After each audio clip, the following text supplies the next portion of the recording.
Alright guys, welcome back to another episode of Tails and Scales. Today's going to be a little bit of a feeding video on some of our favorite snakes. We're going to get into it. One of the main things that I can say is a lot of snakes are picky about heat and temperature. So what I do for my rats, and I see a lot of people heating up their rats with hair dryers or microwaves or hot water. After you get your rodents to thaw, especially if you're a breeder, go to your incubator. I've got all my rodents laid out here, 91 degrees. It's gonna be super easy for every snake that I'm feeding to see what they're eating. All right, guys, let's get into it. All right, guys, we're checking back in. This is our mahogany female. We're gonna see if she wants an African soft-furred rat. It's nice and warm, 91 degrees or thereabouts. Open her up. If we get you guys to come right in, see if she wants something to eat here.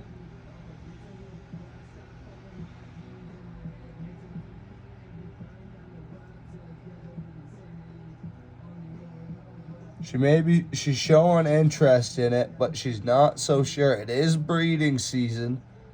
So these females can be a little bit picky when it comes to breeding season. You can see that head's locked on, and she's following that rat. And you know what? Sometimes you're not always going to have the most aggressive females at this time of year. So sometimes you just got to leave that rat in there with them. And we're just going to leave it just like that. And that's how we're going to leave her, and we're going to see if she eats her food. Alright guys, this is our normal corn snake named Oliver. Obviously you can see this girl here did not want to take her food very quick. Oliver is also nicknamed blah, blah, blah, blah, just because of how fast his tongue goes. So we're going to get right in here. Oliver's already got his head out. He's sitting right there. And Oliver has a great feeding response. You want that, buddy? Oh, look at that. Right away, he's on that mouse. And that's that's a rat. That's an African soft fur. And he's going to take that down, and we'll actually come back once he has taken that down. And we're going to give him another one. Because he likes 2 to 3. He's actually about 1 meter long. And he's one of my biggest babies. And he's one of the best ambassador animals that I could ever have. We actually have a female coming for him, just to give him a girlfriend. It's just going to be another regular corn snake. And look at, he's already looking for another rat. So we're going to close this door up. Let him eat. He's hidden behind his little door. Look at, he's still snapping out looking for another one. But we'll get back to you, and we're going to get to the next snake. Thanks, guys. All right, guys, this is our pastel het ghost. Oh, sorry, super pastel het ghost. Don't let me get that wrong, guys. And I can't guarantee she's going to eat. We're just going to offer a jumbo African soft fur. I'm going to take her house out right now. Because you can see, as I've done with the other cages, I took their hides out just so they could get their food and get it down. I'm going to catch a lot of trouble for that, I'm sure. Because, I'm taking away their hide. You want to make sure that your animal takes its food down properly.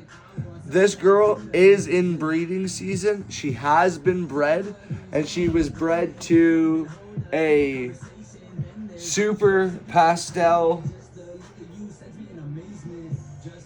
bumblebee. Sorry, it took me a second to catch that. Remember that? So we're going to remove her house and see if she wants to eat. Just seeing her skin, she almost looks like she's getting ready to go into blue. But let's see if she wants us.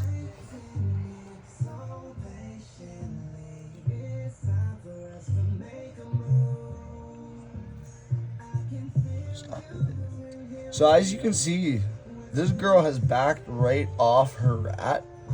And this rat is 91 degrees. But because she may be gravid, she has had successful lockings. She may just not want to eat right now. She's putting a lot of her energy towards building eggs. She's not worried about this rat. She just wants to protect herself and ensure that she can build her energies towards babies. So all we're gonna do, we're gonna take this rat right away. We're not gonna even leave it for her. We're gonna cover her back up, and she will fix herself underneath that house. I know it's a little bit on top of her, but she'll fix herself, and we'll get on to the next snake, guys.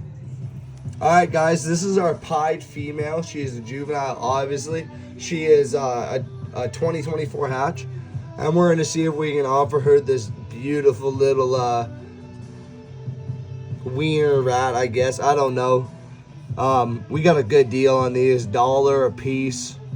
I don't think you can beat that anywhere else. They're not really wieners because they ain't even got their eyes open yet. You can tell. But we're gonna see if this girl wants it. And this girl normally actually doesn't take rats out of hand. Normally I leave them in her cage, and she just comes around and eats them. So this will probably be another one. Oh, look at that. She actually proved me wrong. Came up and took her rat. I was going to say that I thought we were going to have to leave the rat in there for 24 hours and she would come up and get it. She proved me completely wrong. That's a healthy ball python right there. She's about 6 months old. All right, guys, on to the next snake. Hey, guys. Welcome back to another snake. This is going to be my Super Pastel Het Ghost. She's a little bit picky. She is gravid, so I do not know if she's going to want to eat.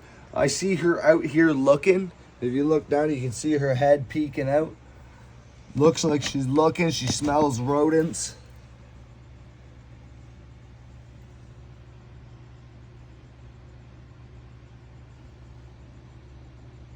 She's definitely interested.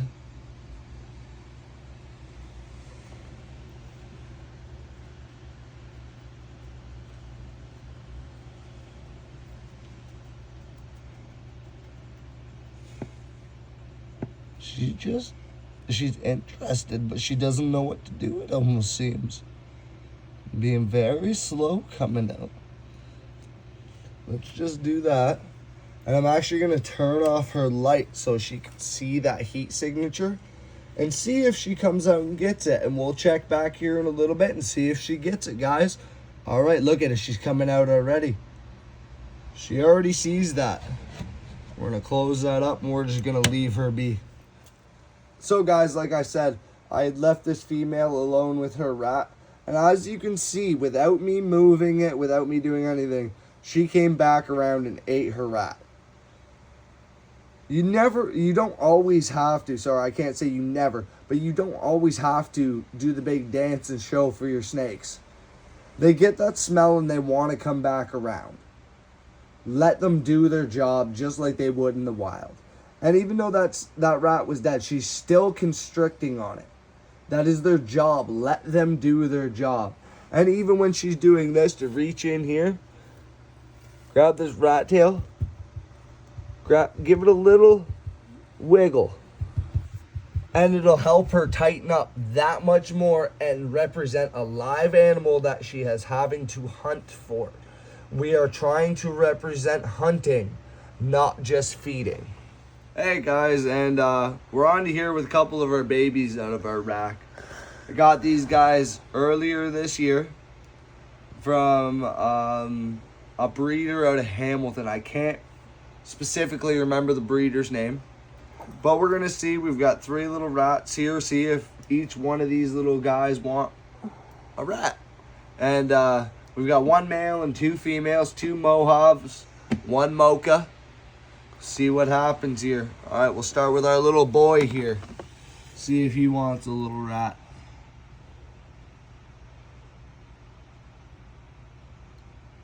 Oh, look at that. No problem. He took his little rat.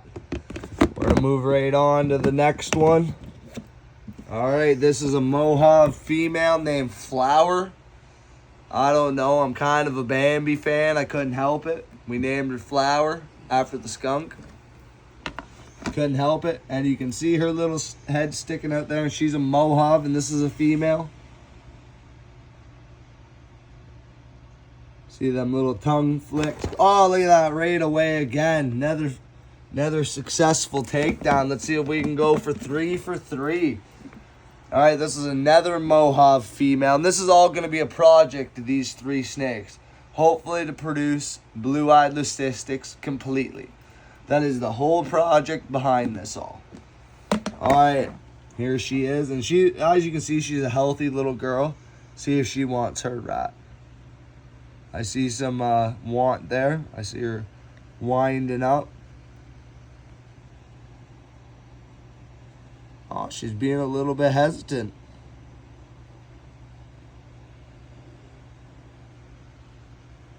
She's thinking about it, but she doesn't. She's not quite sure. Almost looks like she's in blue.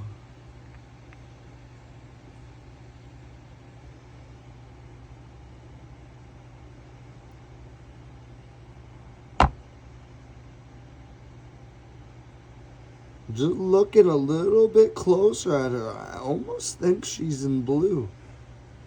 I don't think we're going to go for 3 for 3 tonight, guys. This girl just doesn't seem willing. So what we're going to do is, just because she's in blue, it looks like we're going to lay that rat down with her. We're just going to leave it for a little bit. See where she turns out from there. But she's definitely hungry, but I think she's really in blue. I can just see the colors coming on in her eyes. A little bit faded in her body.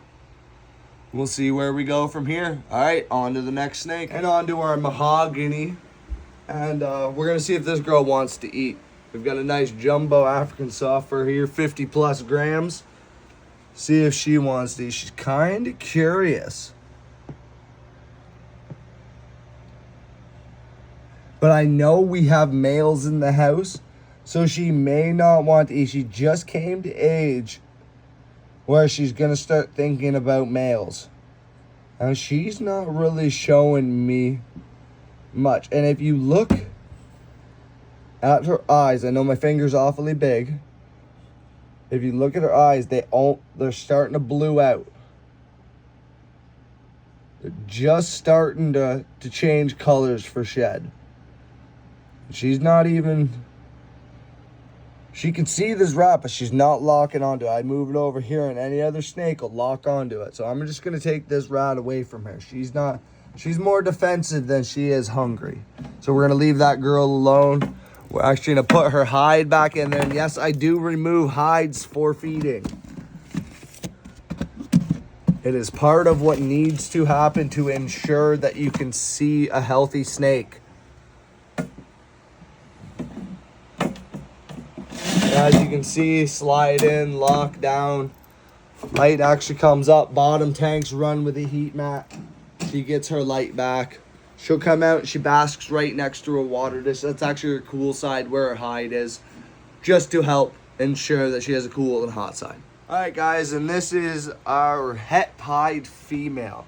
She has been paired with a super pastel cinnamon spider. I don't know what that translates to.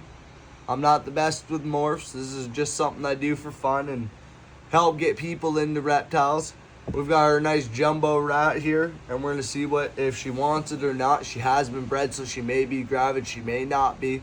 Takes several breedings sometimes, several successful locks. And if you don't know what I mean by locks, I'll do a video coming up here, hopefully once I see a successful one amongst my snakes. And I'll explain to you what that means and what that means for your pairings and how that helps you. All right, so here it goes. Hopefully trying to feed this het pied girl and see if she wants it.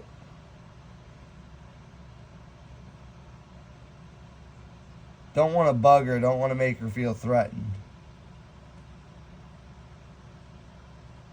Tongue's going, here she comes. There she goes. That's a good snake, right? That's a good healthy strike.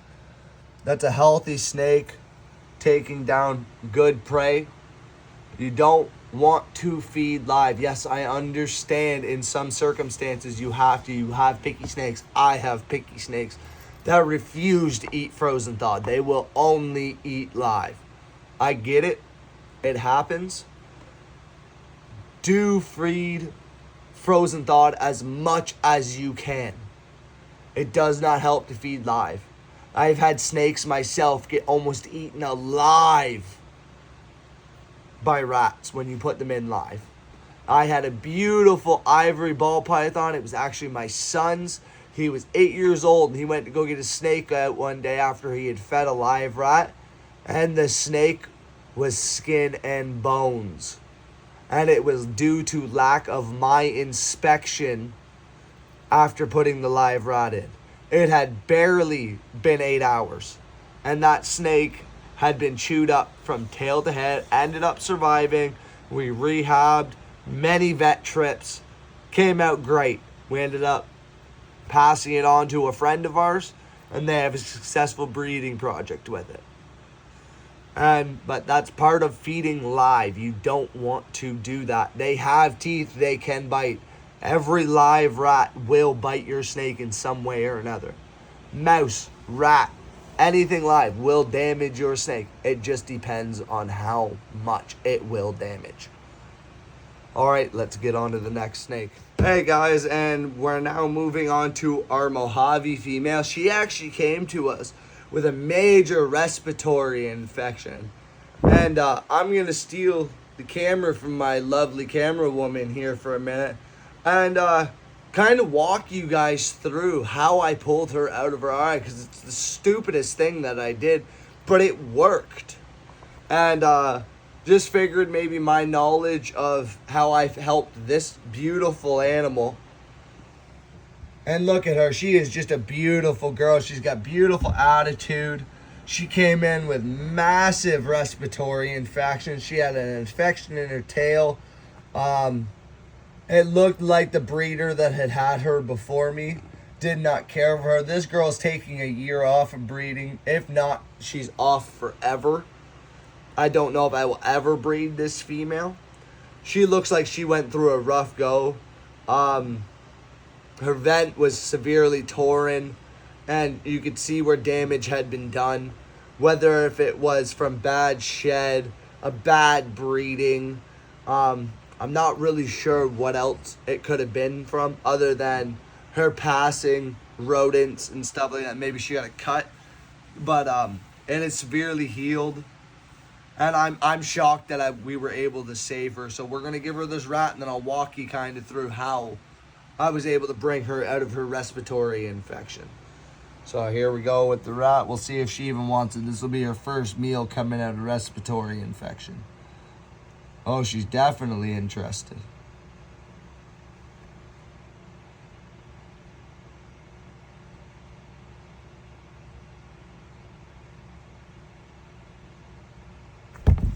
Oh, she missed it. So that respiratory infection has definitely done damage to her ability to spot prey.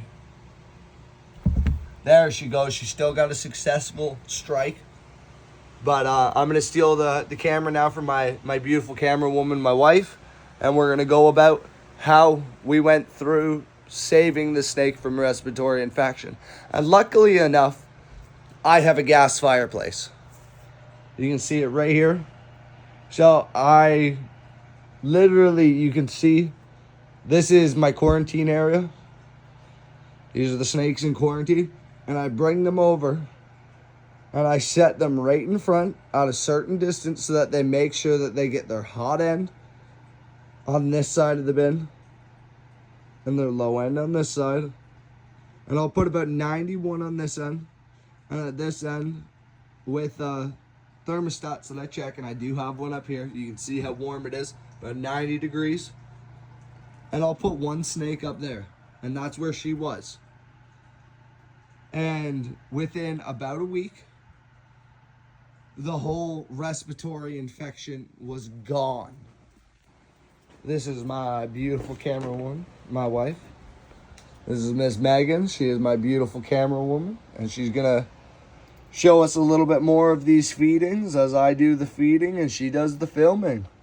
All right, guys, we're back with Ollie. We fed a couple of other snakes. But Ollie always needs two, and he's a big boy. I know he didn't seem it before, but he actually moved all the way out of his log And we're gonna see if we can get him to chase this rat out a little bit. Come on, dude. Come on. Come on. Come on. No, come on. Come get it. Want that? There you go. Oh, look at it. He's gone with it. Oh, he disappeared. That's how. Alright guys, that concludes the episode of Tails and Scales, Incubators and Reptiles Feeding. Tonight it was just our snakes. And that wasn't even all of the snakes, that was just a couple of them. As you saw, some snakes can be pickier than others. Sometimes they'll take it right away, sometimes they want it left alone in their cage, and you gotta come back to them. And that's just how things work out. You cannot force an animal to eat its meal. You cannot force anybody to do something they do not want to. Same thing goes for reptiles. Make sure you like, follow, and subscribe. Catch up with us on the next episode. Thanks a lot, guys.